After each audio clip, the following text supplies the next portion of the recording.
Alright. Hello, everybody. My name is Morgan Kennedy. I work for the Neighborhood Services Division at City of Tempe, and I'd like to welcome you to our first of two public meetings that we'll be holding today for the Western Canal Improvement Path Project from 48th Street to the I-10. Our second meeting will be held as an open house format at Suave Park today at 5:30. And just a few housekeeping issues. If you can save all your questions to the end of the presentation so we can get a clean recording, that would be great. Without further ado, I'd like to introduce Lindsay Post, who will be presenting today, and she's a senior transportation planner with the City of Tempe. Thanks, Morgan. Good afternoon, everybody. Thank you for joining us for this first public meeting for the Western Canal Preliminary Design Project. As Morgan mentioned, my name is Lindsay Post, and I'm a senior transportation planner with the city, and I am the project manager for this project. With me today on the call will be Alex Phillips. He's also a transportation planner, and Chase Wallman is the transportation planning manager here in the Transportation and Sustainability Department. With us also on the call is Bridger Helm. He is the project manager from our consultant side. So Kittleson and Associates was hired to provide the preliminary design for this project, and Bridger is the project manager assigned from that agency.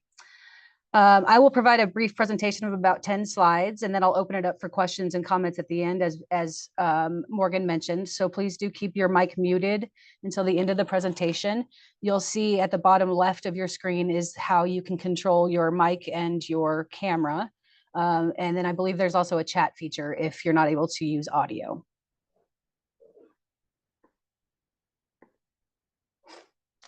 The Western Canal improvements were identified as a priority by community members during the 2008 and 2015 transportation master planning efforts.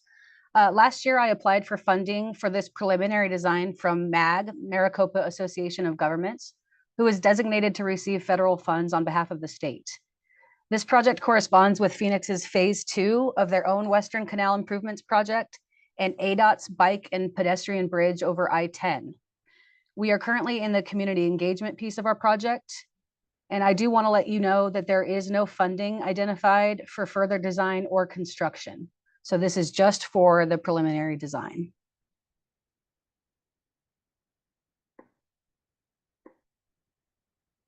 As you may know, the Western Canal was improved in phases, starting with the Price Road to the Rural Road segment, and then up to the Highline, up to Priest Drive.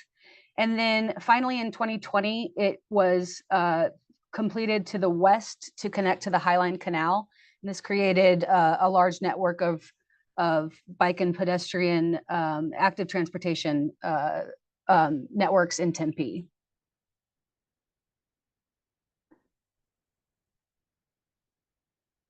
Today, the canal bank in our portion of the project for, between I-10 and 48th Street, the canal bank itself is currently unpaved and unimproved. It is shared with our alley currently being used by solid waste for trash and recycling collection. In the middle there of that picture, you can see that SRP has, that Salt River Project, who owns the right of way in this area. SRP has built up that little middle area, what I'm calling a berm, and that was built up to separate the alley from their canal bank. In the past, it appears that they had some issues with vehicles starting to encroach on the SRP canal bank. So that was built to try to address that. I want you to keep in mind here that we must maintain 20 feet of clear space for SRP operations. So that needs to be taken into consideration as we complete this design, this preliminary design. That 20 feet of space is just one of the constraints that we've identified in our project study area, which I'm showing in a map here. Some other constraints that would impact our design includes solid waste collection, which I've mentioned, and the need to maintain access to the adjacent properties. We saw, as you could see there are some properties that have larger vehicle gates, RV gates, and we want to make sure that we understand those needs so that we can incorporate the mitigation into our design. Opportunities in this area includes improving bike and pedestrian connectivity, enhancing the public space, and improving placemaking, which sort of falls in line with the character area study that's currently going on for this neighborhood, Diablo Double Butte. And then another opportunity would, of course, be to connect to greater regional off-street paths. As we just discussed, ADOT is completing their bike and pedestrian bridge, which would connect the rest of our Western Canal and Tempe. And then to the west, Phoenix is starting their phase 2 of their improvements as well. So us completing this little segment would allow for users to be able to continue on their off-street path.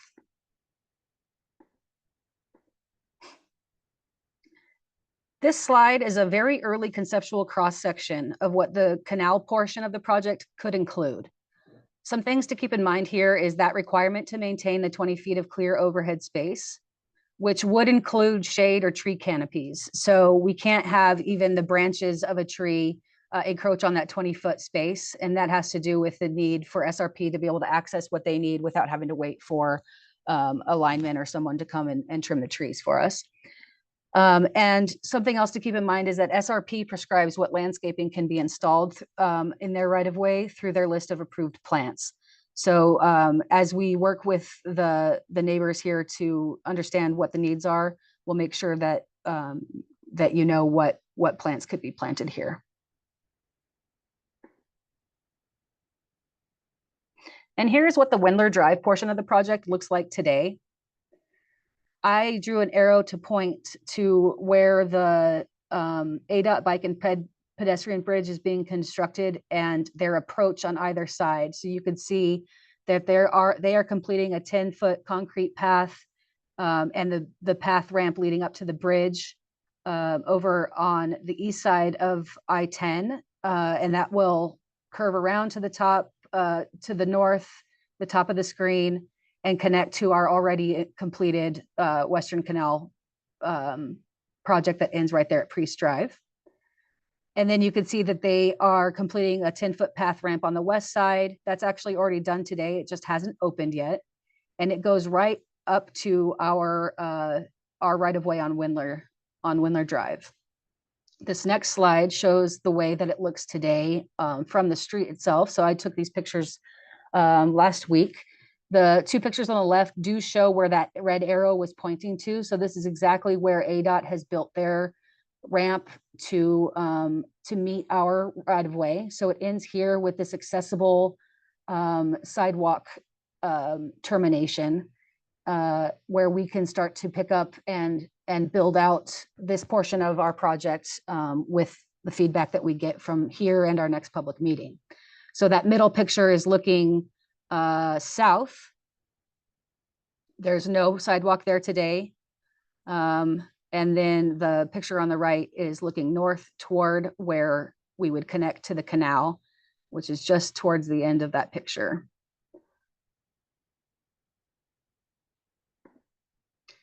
And then these aerial images show the same segment of Wendler Drive that I just showed you. Just so you know, I'm going to show you a better picture of this so that I can zoom in. But for now, the image on the left is showing what the existing conditions are. So there's only a sidewalk on the west side of Wendler Drive, on a 4-foot sidewalk. There's no sidewalk on the other side. The other two images are showing early conceptual design potentials to show what could be possible here, and so that we can get further feedback from you all. Let me just stop sharing so I can share this other screen.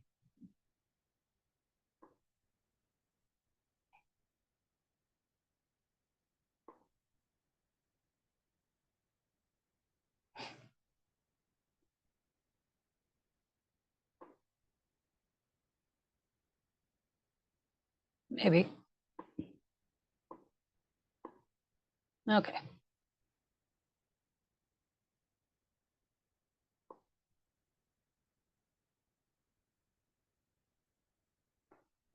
So here is a better look at the way that cross section could look. I just want to give you a chance to look at a little bit closer detail so you can see the dimensions that we included here.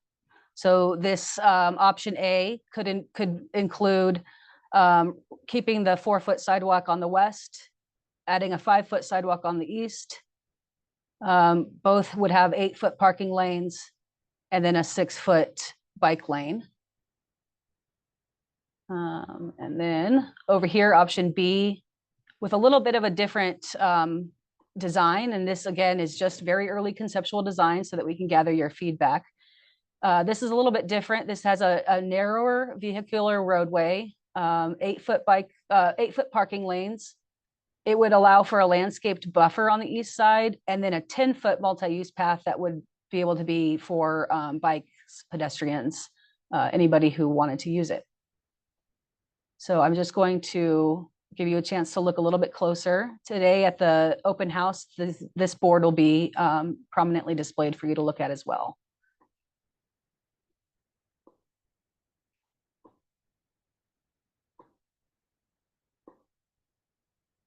And then, of course, this presentation will be available on our webpage. I'm going to stop sharing this screen and go back to my presentation.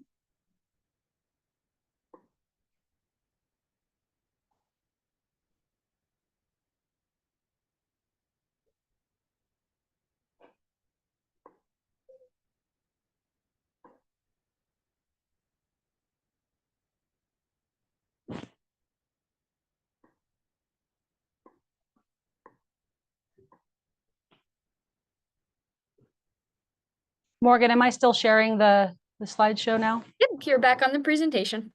Thank you so much. So just to keep, without giving you whiplash, I just want to show you where we were.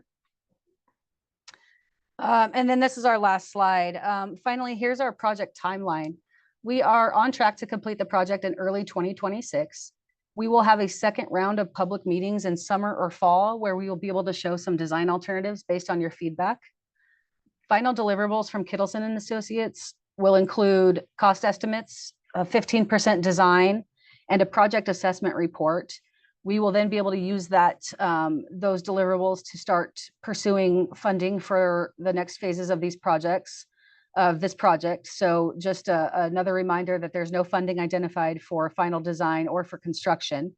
This is just the first step of the process, and this will help get us to be competitive for some state and federal funds. And so we will continue to look for funding opportunities after this preliminary design.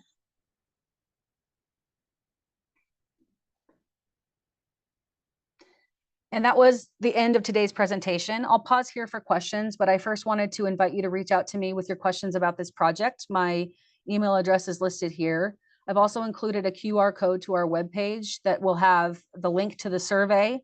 It's open, the survey will be open through May 27th. You could also get to it at tempe.gov/forum, if I'm not mistaken, Morgan. And then I did want to invite you all to an open house tonight at Sfob Park at 5:30. There are newly constructed awnings, so we'll be under that for some shade. But be comfortable. We'll bring some light refreshments, but make sure that you bring what you need to be comfortable. We'll display the boards a little in a larger size format so that you can interact with them more fully. So from there, I'll go ahead and stop sharing unless there's a question about a specific slide. But for that, I will turn it over to Morgan to help with any questions. Yeah, so if anyone has any questions or comments, please feel free to come off mute. Or if you don't want to come off mute, you can always type into the chat and I'd be happy to read it aloud to the group. And I also posted the survey link in the chat. So if you click that, that will take you directly to the survey.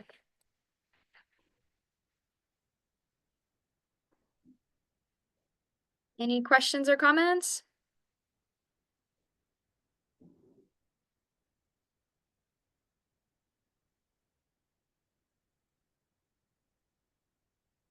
Right, so we have one in the chat from Amy. Ideally, if you have no problem with funding from when we have the approximate completion of the project be, Amy, can you maybe elaborate on that?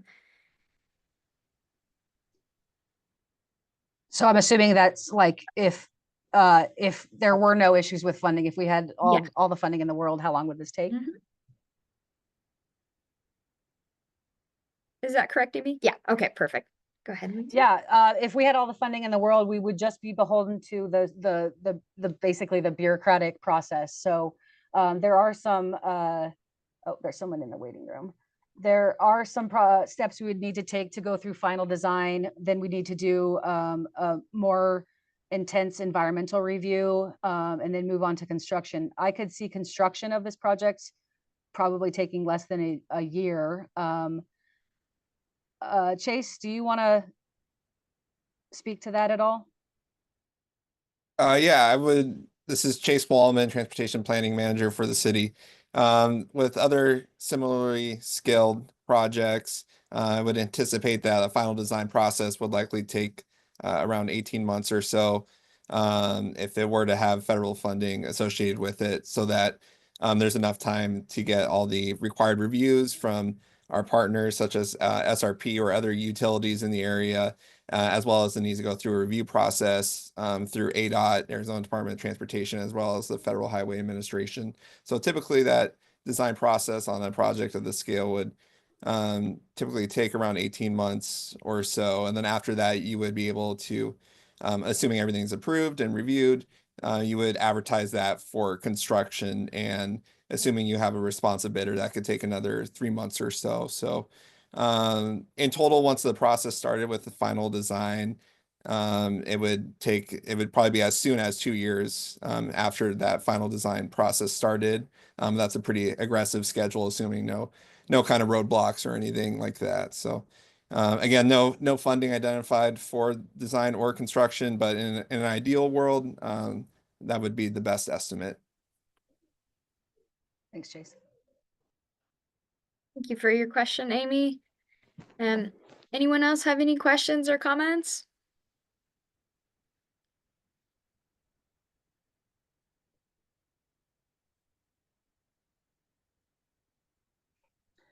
We'll all be at the park today. So if you do have questions about any of the conceptual designs that I presented, those boards will be a lot larger. So you'll be able to interact. And then our partners at Kittleson, who are on the call now, Bridger Helm, Phyllis Hugel, they'll be there to answer some technical questions as well. I actually think Brianna McHenry might be there from SRP.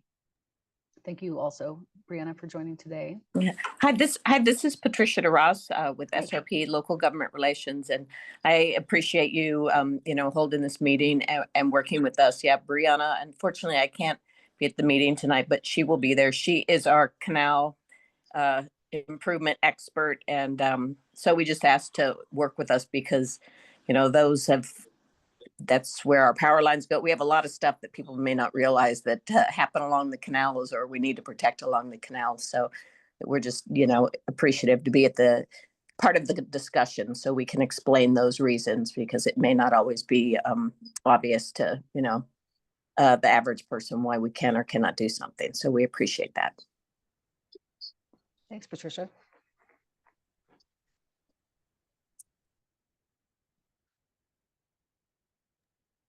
Alrighty, if there are no more questions or comments, we'll conclude this meeting and hope to see you tonight. But if you do have any questions, Lindsay had that slide with contact information, so please feel free to reach out to us. And thank you so much and have a lovely afternoon. Thank you. Bye.